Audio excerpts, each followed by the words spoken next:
The following is a listener-supported ministry from the Grace Evangelical Society. Thank you for joining us again on Grace in Focus.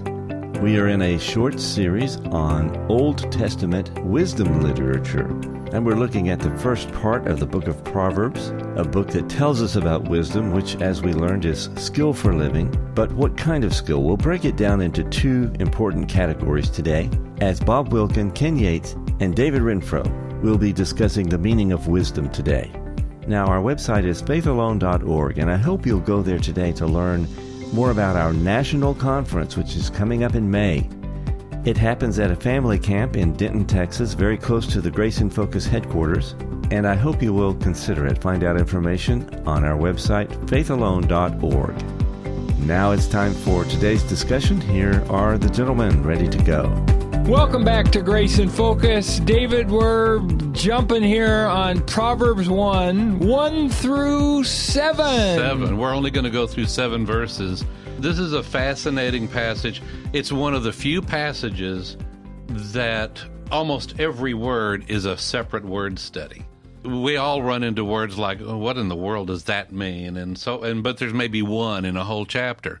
There's 7 verses. You'll see this. You'll go, oh, no, not another word. So we may not get past verse 1 today. We may not get past the first word, the. It's like RB right? What he was famous for. Take like 14 years to go through the book of Romans because he did every word. Right? He would. And it ultimately then, in those 14 years, he'd cover the whole Bible. Because the word studies would go everywhere, right? Oh. Okay. We're going to hold you to that standard there. Well, the reason it's important is because in order for us to understand the Proverbs, we have to understand these words. And what we cannot do is put our 21st century meaning into these words. Great point. Great point. And that's true for anywhere in the Bible. We have a tendency to do that. We tend to impose our own cultural viewpoint on the Bible, which pretty much guarantees you're going to interpret it and apply it the wrong way. Right. Let's get into the verses, okay? Yeah. The first verse, the Proverbs of Solomon, the son of David, king of Israel. All right, what's a proverb? The word proverb is mashal, and it means essentially a short saying that teaches some truth about life. It's catchy. It's meant to be memorized. In fact, a lot of the Bible should be memorized. We don't stress memorization anymore. It's a short saying, and it gives you some truth about life? Teaching truths about life, or some truth about life. Each proverb does that. And these truths about life are proverbially true. They are. In other words, they're not 100% all the time, but what they're saying is this is the normal course of life. Yes. And God allows exceptions, but these proverbs are telling us the normal principle. And some of them are, hey, if you want to be successful, you will do this. Yes. What's interesting, let me just do a little short thing about who Proverbs is addressed to. We'll see this even in these 7 verses. There are 3 types of people that are going to be addressed in the book of Proverbs. Number 1, the wise. And the wise say, I want to follow God, I fear him, and I want to be wise. Then you have the fool that says, I don't want to be, I hate that stuff. In fact, there's a proverb that says, fools hate wisdom. And in other words, I'm going to do my own thing. They think it's a waste of time, for example. It's a waste of time. And then it also says, I'm smarter than anybody else. So theologically, they're messed up, which messes up their whole viewpoint, their whole perspective on life. But you're saying there's a third category? There's a third category. Who is there besides the wise and the fool? The naive. The naive, let me give you an idea of what the naive says. Remember, the wise says, I fear God and I want to follow him. The fool says, there is no God and I don't want to follow him.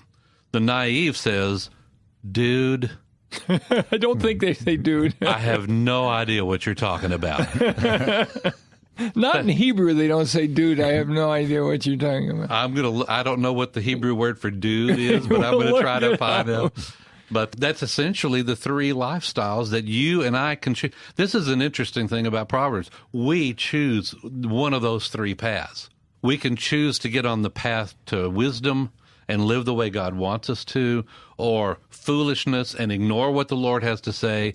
And then the naive says, man, I'm doing my own thing. I don't care what y'all talk about. And in terms of the fool, it's all the way from the atheist to the theist, or even the believer in Jesus Christ, who's not following the Lord, right? And there's a whole range of fools. There is. It's somebody that at some point in their lives believed in Jesus, but has since fallen away and decided, I don't want to go there anymore and I want to live my own life. But it could include people who've never believed. Exactly. And for the naive, would we say that is somebody who believes but doesn't understand the importance of this, but is open to it? He's sitting there listening, saying, I don't know, I'm kind of neutral, I'm on the fence. Is that what we're talking about with a naive guy? I'll give you my favorite answer to every question. It depends. It depends. Spoken like a theologian. And by the way, coming back, David, you mentioned that this could be a believer in Jesus Christ, either the wise one or the fool. But a lot of people are going to wonder, why would David say that they believe in Jesus Christ, which I would agree with. Jesus' name doesn't appear there, but yet Old Testament believers did believe in the coming Messiah, right? Yeah, they did. Or else they weren't believers. Well, also, they believed that this Yahweh, their covenant God, right, to live a wise life meant to live in light of that covenant. Yeah. So they acknowledged that there was the God of Abraham, Isaac, Jacob, and then Moses that revealed his word, revealed his law. And I want to follow that. And part of that following is live a life of wisdom, learn the principles of wisdom, and then order my life based upon those principles. And the wisdom found in his word. Exactly. Right. Another thing I like about it, too, is, if you go to other religions, they may have you want to be one of the wise. Well, you have to go through this ceremony. And what does the Bible say? Come on down. In Scientology, you pay hundreds of thousands or millions of dollars to become a Thetan. I think that's what they call them. What do they call it? Thetan. Not Satan, but Thetan. They're trying to become gods, I think. Right. And there's a lot of other groups. And it's not working so well for Tom Cruise or for John Travolta. So far, it's not working. Not working at all. I think that's where we get jumping the couch. Remember, he was on Oprah, Cruise was, and he jumped backwards. Because he was so excited about what's the lady he married, right? Was that Jessica Alba, or who was that? Kate Holmes? Was that her name? Katie Holmes? Yeah, I think that's what it was. I may be wrong. I don't know. I can't keep up with all that because it changes on a daily basis. That's right. Verse 1, let's get back to verse 1 is the title of the whole book of Proverbs, the Proverbs of Solomon. And then this verse 2 is a summary of the whole book. And I think this is fascinating, the way this is written. Notice it says, to know wisdom and instruction, to perceive the words of understanding. Folks, there are two versions or two types of wisdom we need, and they're summarized right here in verse 2. Wisdom and instruction is what we would call moral skill. And the second phrase, to perceive the words of understanding, is mental skill. In other words, intellectual activity. Oh, okay. Okay. I think it's fascinating that wisdom includes both. It's not just a moral standard that we adopt. He wants us to exercise our minds. Just to give you an idea about some of these words, notice it says to know. That's intellectual, isn't it? Right. And then he says wisdom. We know what wisdom means now, skill, the skill of living. Instruction is essentially, it's child training. That's what it's used for, child training. It's for the immature, the unlearned. So essentially, we would translate that another way. You could translate it as the word discipline, child discipline. So what he's saying here, we want you to know the wisdom, the skill of living, and the discipline of life. But that's not all. That's the moral side. The second part of verse 2. And that's the summary, basically, of the whole book? Yeah. Wow, that's good. And then the second line of it, the words of understanding is mental skill. And I love this word understanding. It comes from the Hebrew preposition for between.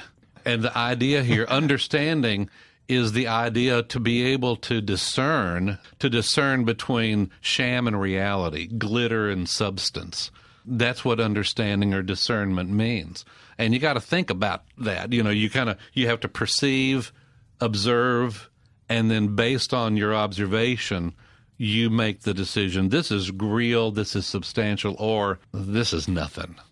And that's mental, that's intellectual. Isn't that interesting? That is. Would part of this be, I'm just curious, again, I'm going back to my classes 800 years ago, would this include not only how we act, but why?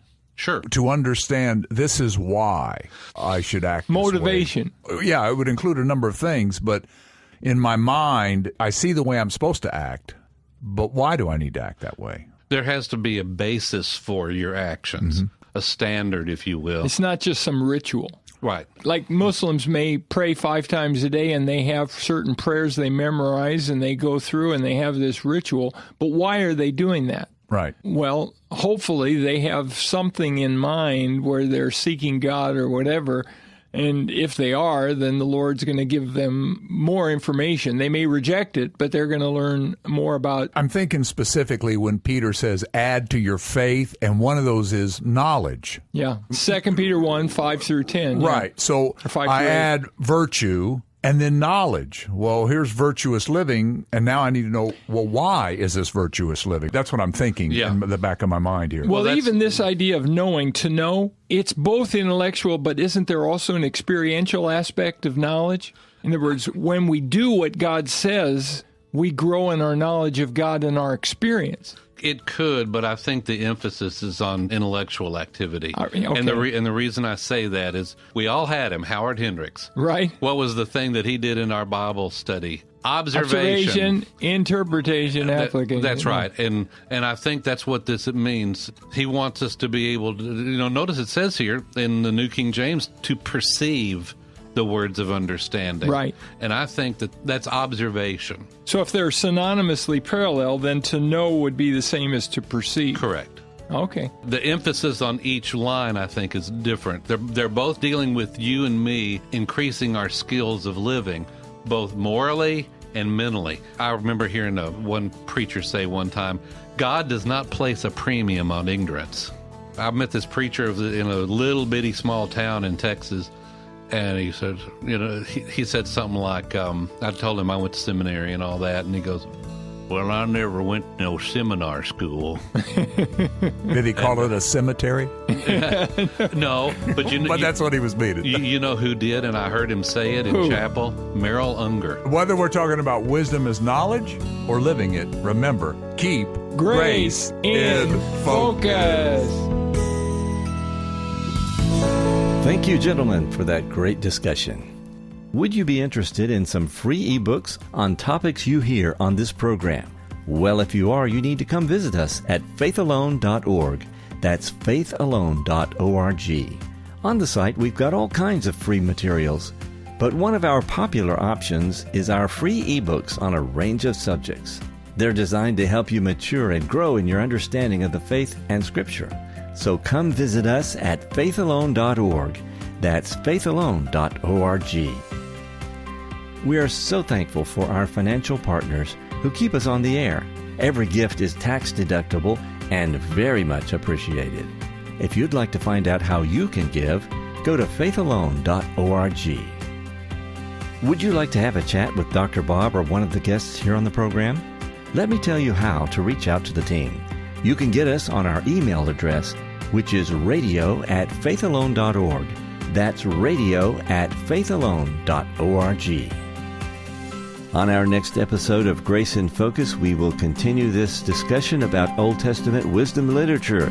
Please join us next time. This is the Grace Evangelical Society reminding you to always keep grace in focus. The proceeding has been a listener-supported ministry from the Grace Evangelical Society.